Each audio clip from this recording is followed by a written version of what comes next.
Iowa has such an excellent defense, probably going to be a pretty low-scoring game. I mean, what does that say to you about the level you bring? Yeah, obviously, they have really good defense.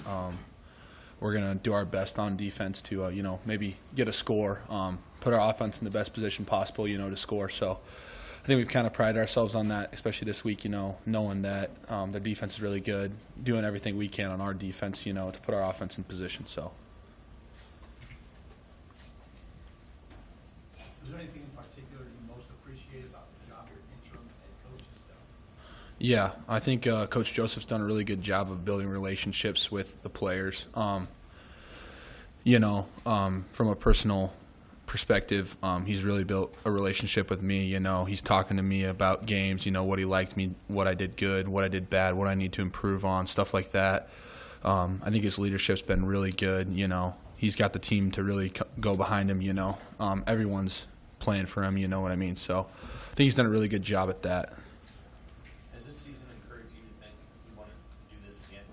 Yeah, this season's been great to me. Obviously having a few injuries, being the real season that I've really played, started, all games so far. So I'm obviously going to have a big decision to make at the end of the season.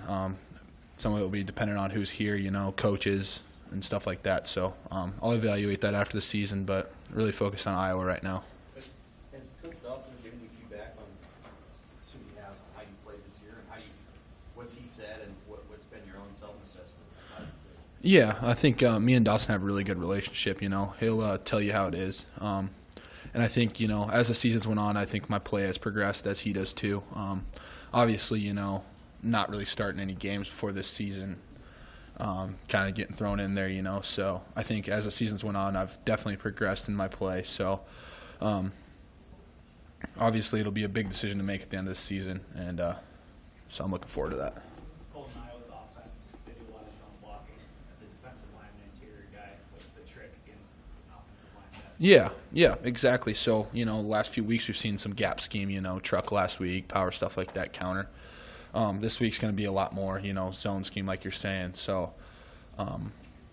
obviously the biggest thing when you're getting zone blocking is to knock the guy back and get off blocks. If you don't knock him back and you're just stalemated, he'll lock onto you. You can't get off blocks. You're not going to make any plays. So I think it's big when you're zone, obviously inside zone, stretch, stuff like that. So you're big time getting off blocks.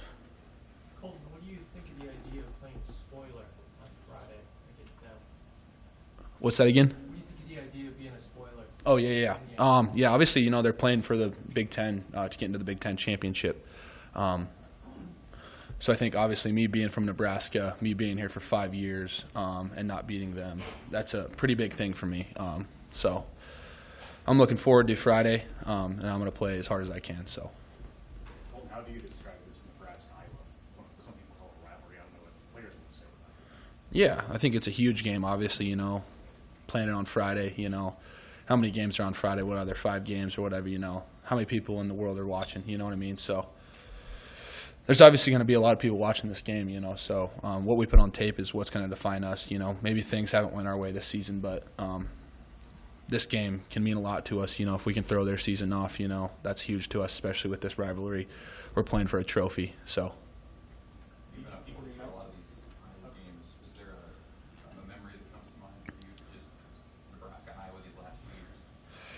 Yeah, I think the walk-off, the kicker kicking that walk-off one year, I can't remember what year that was, but he was a little disrespectful to us, so I think that kind of lights a little bit of a fire under us, for the people who have been here, and it's our job as players who have been here to tell the transfers, and stuff like that, what this game means to us, so. I was going to ask a little bit about what Evan was saying, but yeah, it's been a while since Nebraska won against Iowa. Do you remember watching that game back in 2014?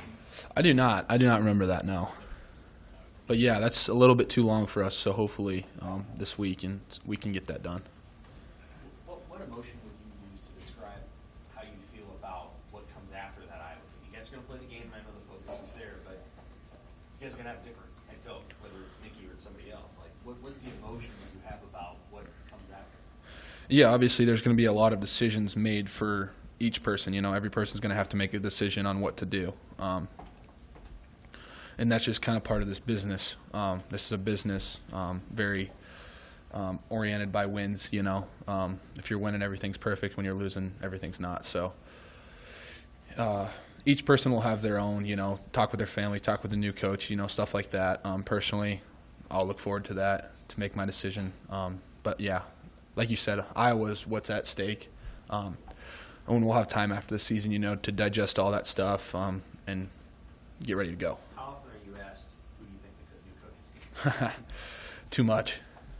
Too much. You know, everyone thinks they know stuff. They want to know stuff. They don't know stuff. Yeah, a little too much. So. Your family included. Is your family ask you that question? Not really. I'm assuming they think that I would probably tell them if I knew who it was. So not so much family, but, you know, outside people trying to get the scoop on everything, you know. Classmates, friends, stuff like that. So I think it's a pretty common question that gets a little annoying. What do you tell them? I'm just like you. I have no clue. You know, all these rumors, you know, I don't know. I don't know what to tell them.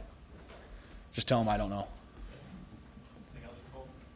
How do you guys get that one extra stop, that one extra first down to seal the game? Yeah, I think that's something that actually Coach Bush, me and him were texting after the game, and he was saying, I wish I could have got us one more stop.